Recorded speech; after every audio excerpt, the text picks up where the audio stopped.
మాజీ మంత్రి ఆర్కే రోజా రాజకీయాలకు స్వస్తి పలకనున్నారా?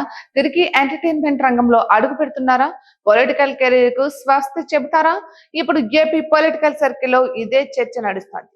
గత కొంతకాలంగా రోజా రాజకీయంగా సైలెంట్ గా ఉన్నారు. రాజకీయ విమర్శలు కూడా చేయడం లేదు.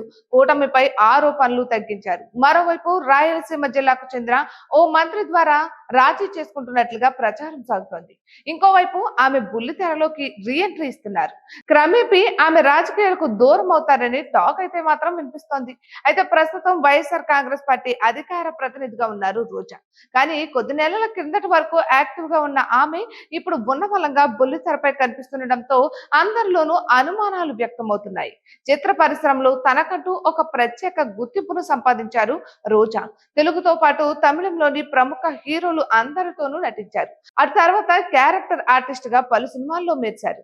జబర్దస్త్ టీవీ షో జడ్జ్ గా ఎంట్రీ ఇచ్చి కొన్నేళ్ల పాటు కొనసాగారు. బుల్లితెరలో జబర్దస్త్ ఒక వెలుగు వెలిగింది.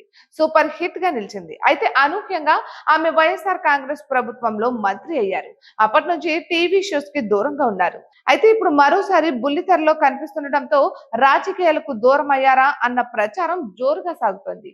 జీ తెలుగులో డ్రామా జూనియర్ షోలో కొత్త సీజన్ ప్రారంభమైంది. ప్రముఖ కమేడియన్ సుడిగాలి సుధీర్ ఈ షోకి యాంకర్ గా ఉన్నారు. రోజాతో పాటు డైరెక్టర్ అనిల్ రావుపూడి జడ్జిగా వ్యవహరిస్తున్నారు. అయితే చాలా రోజులకు ఆమె బుల్లితెరపైకి వస్తుండటంతో రకరకాల అనుమానాలు ప్రారంభమయ్యాయి. వైఎస్ఆర్ కాంగ్రెస్ పార్టీ తర్వాత ఆమె కొద్ది రోజుల పాటు సైలెంట్ అయ్యారు. ఇతర రాష్ట్రాల్లోనే ఎక్కువ కాలం గడిపారు. అయితే మధ్యలో వైసీపీ అధికార ప్రతినిధుల జాబితాలో ఆర్కే రోజాకు చోటు దక్కింది. అప్పటి నుంచి ఆమె వాయిస్ బలంగానే వినిపిస్తున్నారు. కానీ ఇటీవల ఆమె మంత్రిగా ఉండేటప్పుడు జరిగిన అవకతవకలపై కూటమి ప్రభుత్వం ఫోకస్ పెట్టింది. ఆడుదామాంధ్ర కార్యక్రమంలో భారీగా అవినీతి జరిగిందన్న ప్రధాన ఆరోపణ. దానిపై కూటమి అంతర్గతంగా విచారణ చేపడుతున్నట్లుగా ప్రచారం సాగుతోంది.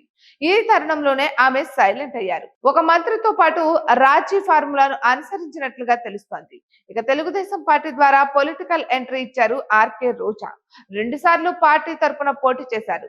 కానీ ఓటమి తప్పలేదు. 2014లో తొలిసారిగా వైఎస్ఆర్ కాంగ్రెస్ పార్టీ తరపున పోటీ చేసి నగరి నుంచి గెలిచారు. 2019లో రెండోసారి గెలవడంతో ఆమెకు మంత్రి పదవి దక్కింది. అయితే ఆమె దూకుడు కొంత ప్రతికూల పరిస్థితులను తీసుకొచ్చింది. 2024 ఎన్నికల్లో ఆమె ఘోరంగా ఓడిపోయారు. అయితే పొలిటికల్ గా ఇబ్బందికర పరిస్థితులు ఎదుర్కొంటున్నారట రోజా.